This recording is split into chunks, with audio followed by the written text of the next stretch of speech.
것을 너무나도 간단한 원리로 증명해내거든요. 간단해. 재밌네요. 그러니까 얘기 들으면 누가 들어보면 네. 이렇게 몇몇 개만 이렇게 잘라서 보면 너무 점수에서는 되게 재밌는 초반에 게 재밌어요. 많아요. 초반에. 네, 재밌는 게 많아요.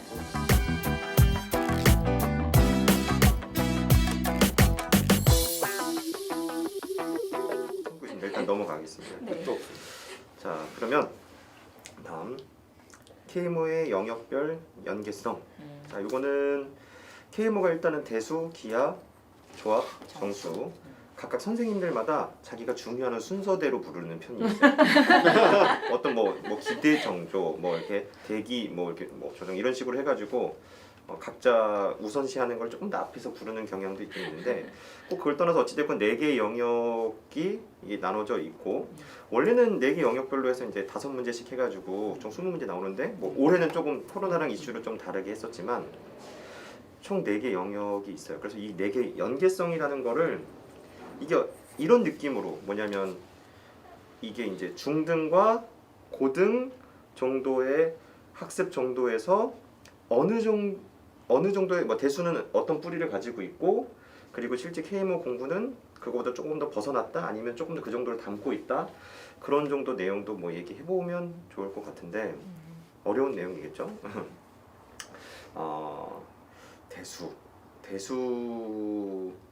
대수 한번 시작해 보실래요? 대수는 거기서부터 시작인 거죠. 과연 경시를 공부를 하기 위해 어디까지 공부를 하고 가야 되는가, 정석만 하고 가는가, 뭐 실력 정석까지 하고 가는가, 상하 다 해야 되는가. 네.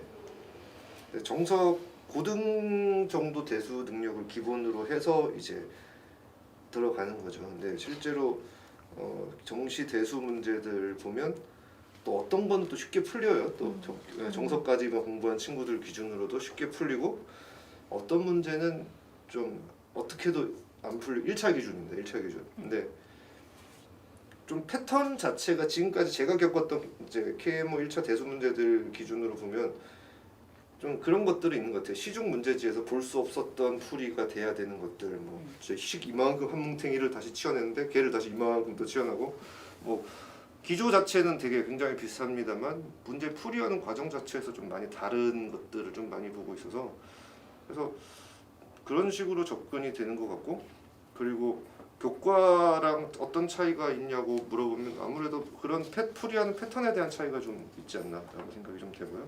그래서 뭐 어디까지 공부를 하는 게 좋을까요? 라고 막 이런 질문들 나왔을 때는 그냥 아이가 자랄 때까지라고 얘기를 하는 그런 식의 공부를 하는 게 맞지 않나.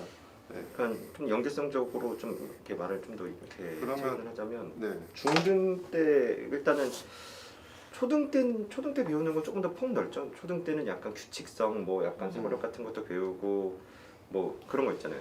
도대체 언제 쓸지 모르는 그 블록 뒷면 몇 개수 세기 막 이런 것도 배우고. 근데 그러다가 중학교부터는 크게 학습이 1, 2학기로 이제 구분되면서 보통 어머니들은 1학기를 대수, 2학기를 기하라고 인지하는 경우들도 있어요. 그래서 이제 왜 기한데 경우의 수 안 해요? 이런 경우 애들이나 어머니들도 가끔 계신데 일단은 기하는 그러니까 대수는 말 그대로 이제 식으로서 이제 문제를 푸는 파트들이 이제 1학기에 많이 나와 있고 식을 다루는 방법들이 조금 익숙해지면 또 2학기 때 그 식을 통해서 도형을 바라볼 수 있는 이제 그 식을 계산을 통해서 이제 도형들을 또 배우는 거를 교육 과정에서 이제 학기별로 이렇게 나눠서 하죠. 그래서 매 1학기들이 대수 그리고 고등은 거의 큰 틀에서는 다 대수인 거죠. 거의 큰 틀에서는.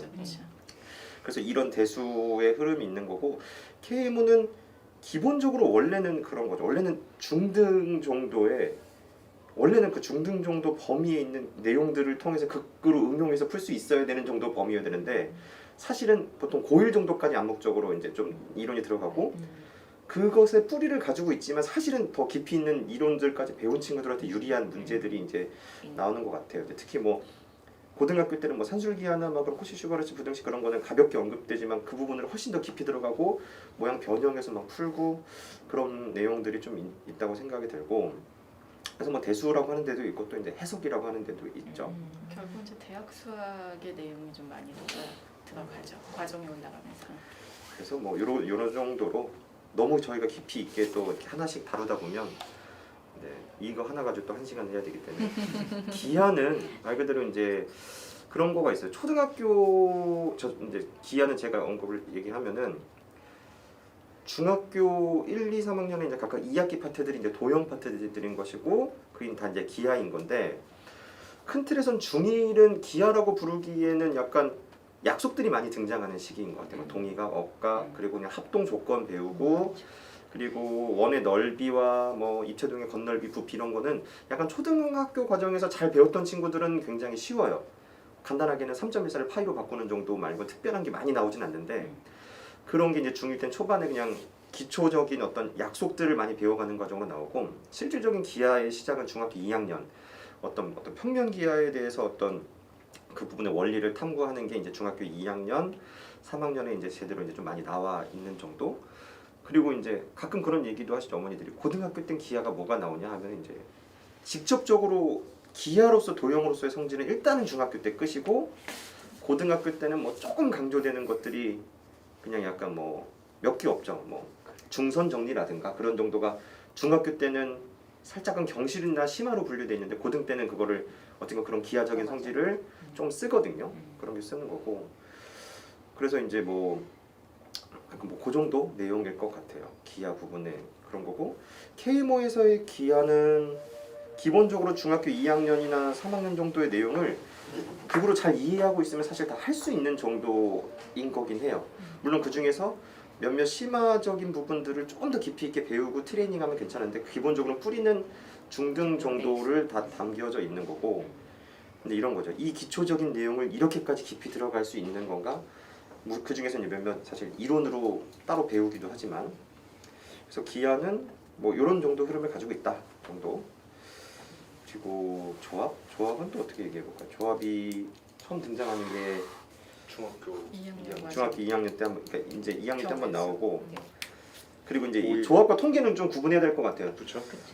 통계는 1, 3학년 때 나오는데 그거는 그 말 그대로 이제 평균 구하고 어떤 뭐 서로 상관관계를 좀 보고 하는 건데 그 어떤 연계성이 별로 있진 않고 약간 독립적인 건데 예전에 뭐 교육 과정에 따라서 뭐 1학기 때 붙었다가 2학기 때 붙었다가 조금 그랬던 적도 있었던 것 같아요. 2학년 때 이제 조합이 있고 그 다음에 쭉 가다가 완전 단절됩니다. 단절되다가 고등학교 1학년 이제 순열 조합에서 한번 등장하고 그 다음에 이제 확통 정도를 네, 딱 좀 맞아요. 그래서 딱 이 정도 나오고 네. 그 점프할 때마다 그 계단이 좀 높죠. 그래서 약간 중등 조합을 심화까지 한 친구들은 네. 고등 확통은 공짜예요. 아니 고등 확통이 아니고 그 수학학까지 하이, 공짜예요. 하이. 네, 하이. 확통은 조금 이제 또 뻗어가지만 네. 그리고 약간 이 전체적인 조합을 다 섞어 놓으면 경시 조합의 인문적인 내용이랑도 상당수 또 겹치는 부분도 있어요. 물론 추가적인 이론들이 더 많이 들어가지만 인문적인 과정에서 상당수 좀 겹치는 느낌도 좀 있고 그렇죠. 이제 조합 그리고 약간 숫자적인 감각이 좋은 친구들이 이 조합을 초기에 되게 잘하죠. 그러니까 경시 사실 뭐 성대경시나 그런 스타일에서 지금 조합 문제만 엄청 많이 나오거든요. 그 이유가 지금 선행이나 그 부분을 제대로 내서 평가할 수 없으니까 초등 아이들한테는 대수를 낼 수가 없어요. 대수를 미지수를 제대로 사용할 수가 없어서 중등 기하도 낼 수도 없어요. 그러니까 그러면은 사고력으로 할 수 있는 약간 도형 움직여서 풀 수 있는 도형 문제나 또는 그냥 다 셀 수 있는가 그런 조합 문제들이 또 이제 배우고 뭐 그렇게 되더라고요. 그래서 그 성대경시는 좀 조합 의존성이 좀 높아졌고 최근에는 그래서 이제 조합은 이런 정도의 그냥 과정에서 놓여 있다 뭐 이 정도.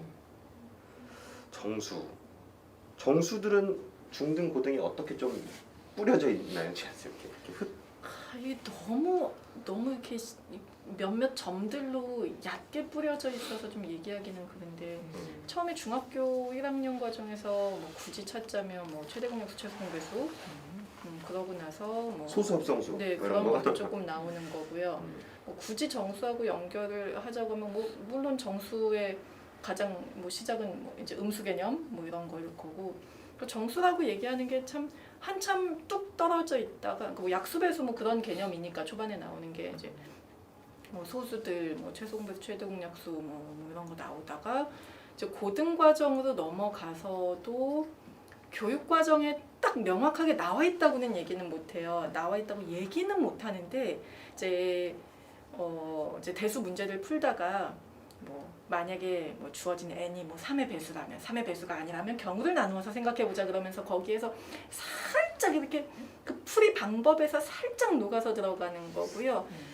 고등어 측정에선 솔직히 정수에 해당되는 부분을 찾기는 쉽지는 않아요. 그래서 경시 과정을 이제 공부를 할 때 정수 과목은 그냥 대놓고 그 대학교 교재 가지고 그냥 시작을 하죠. 그 이유가 고등 과정에서 연계되는 부분을 찾기가 많이 힘들거든요. 사실 그런 것도 있어요. 뭐냐면 제가 이런 표현도 많이 하거든요. 그러니까 대수나 기하가 너무 큰 내용을 담고 있으니까 어머니들이 대수 기하만 위주로 공부하게 돼요. 평상시에. 그리고 조합과 정수나 이런 거는 계속 이렇게 밀어놓거든요. 근데 수학 문제를 푸는 상당수 센스는 조합이랑 정수에서 많이 나와요. 센스가. 그래서 약간 이런 느낌? 음식을 다 만든 다음에 기하와 대수로 기하랑 대수로 음식을 다 만든 다음에 마지막 조미료들 막 진짜 맛을 내거나 그 실력을 딱 발휘하는 그 느낌이 조합과 정수 같은 느낌? 근데 아마 실제로 학생들은 조합하고 정수가 훨씬 더 난이도가 높게 느껴질 수 있는 게 그러니까 많이 접하지 않아서일 수도 있지만 내용 자체가 말씀드렸듯이 그냥 대놓고 대학교 과정이에요. 근데 이 경시에서 만나는 지금 아이들이 이제 경시를 공부하려고 보는 교재들이 제가 학교 다닐 때 봤었던 그냥 그 교재들 가지고서 공부를 하고 있는 거니까 그러니까 낯설기도 한데 시간도 상대적으로 덜 투자했고 그러니까 이제 문제를 볼 때 대충 이런 문제가 나오면 좀 이렇게 찍었던 것 같은 그런 경향들도 좀 보이는 것 같기는 하더라고요. 근데 신비로움으로 봤을 땐 조합이랑 정수가 제일 신비로운 것 같아요. 조합은 전혀 다를 거라고 생각하는 것을 알고 봐서 해석했더니 그 둘은 같은 의미를 담고 있는 그런 것들을 또 배우게 되고 정수는 말 그대로 십진법이- 수의 특징을 정말 그 원론적인 특징을 진짜 깊이까지 이렇게 파는 거거든요. 근데 그 시작이 정수 우리가 사용하는 숫자가 단지 손가락이 10개이기 때문에 나온 거거든요. 체계가 십진법인 건데 그래서 그 얘기도 있어요. 십진법은 이제 약수가 2와 5밖에 없는데 손가락이 우리가 6개였거나 육진법이나 12진법이면은 전혀 다른 어떤 숫자 체계가 훨씬 더 많은 것들이 나왔을 거다. 왜냐하면 약수가 2와 3은 더 약수가 이렇게 많으니까 그런 얘기들도 있는데 그래서 그러니까 단지 우리가 그냥 어떻게 보면 정수는 우리가 만든 그 수의 체계인데 그 체계가 너무나도 놀라운 신비로운 약속들이나 어떤 현상들이 발생되는 건 거고 그리고 중학교 우리가 정수는 너무 얕게 배우는 느낌도 있어요. 그러니까 경시 초반에 정수적인 거 나올 때 너무 멋있고 재밌는 거 있거든요. 소수는 왜 무한한가? 그것을 증명한 거가 있는데 중등에 소개도 안 돼요. 소수가 무한하다라는 것을 너무나도 간단한 원리로 증명해내거든요. 간단해. 재밌네요. 그러니까 누가 들어보면 이렇게 몇몇 개만 이렇게 잘라서 보면 너무 정수에서는 되게 재밌는 초반에 게 재밌어요. 많아요. 초반에 재밌는 게 많아요. 간단히 언급하면 이런 언급을 한 거거든요. 마지막 소수가 있다고 가정해보자. 그러니까 제일 큰 어떤 마지막 이게 마지막 소수야. 그럼 세상에 존재하는 그 모든 숫자를 다 곱해. 거기다가 그럼 1을 더하면 아까 숫자보다 훨씬 커지는데 그럼 2, 3, 5, 7, 9에서 마지막 소수까지 다 곱한 거다 1을 더한 이 숫자는 그 어떤 소수로도 안 나눠지거든요. 2로 나눴을 때 나머지 1, 3으로 나눴을 때 나머지 1, 마지막 소수로 나눴을 때도 나머지 1이니까 이 숫자는 지금까지 있는 소수로 나눠지지 않는 새로운 소수가 돼버리는 형태예요. 그러니까 이런 예전에는 이런 수에 대해서 엄청난 다룰 수 없는 걸 막 탐구하고 이 숫자가 막 숫자에 대한 소수냐 아니냐를 어떻게 판단할 것이냐, 배수들은 어떤 특징이 있는가 이런 것들을 막 했는데 그래서 초기에 배웠을 때 굉장히 좋고 그리고 이런 것들의 몇몇 센스들은 실제 많이 필요해요. 근데 이제 더 심화까지 갔을 때는 훨씬 더 또 신기한 것들이 있긴 있는데 그 부분들은 약간 실제 교육 과정이나 고등 과정에서도 절대 사용되지 않는 영역이 돼버리긴 하죠. 다만 근데 가면은 깊이 파면 팔수록 정말 신기한 영역이 좀 있죠. 뭐 합동식이라든가 어떤 뭐 헤르만 소정리 막 그런 파이 함수 막 그런 것들이 있거든요. 유명한 수학자들이 막 다 나와요. 정수에서 거의 다 나오는데 그리고 이제 그런 것도 있죠. 조합은 유명한 수학자들보다는 유명한 도박을 하려던 사람들이 다 이걸 만든 느낌. 어떻게 하면 이 경우에서 내가 이길 한글 것인가. 나오는 시작이 그거니까. 다들 뭐 그런 것 같아요. 일단은 뭐 이 정도에서 각각 영역별에 대한 얘기를 한 번씩 이런 정도 영역들이 있다 이렇게 한번 해본 거 정도로 얘기는 마무리를 하고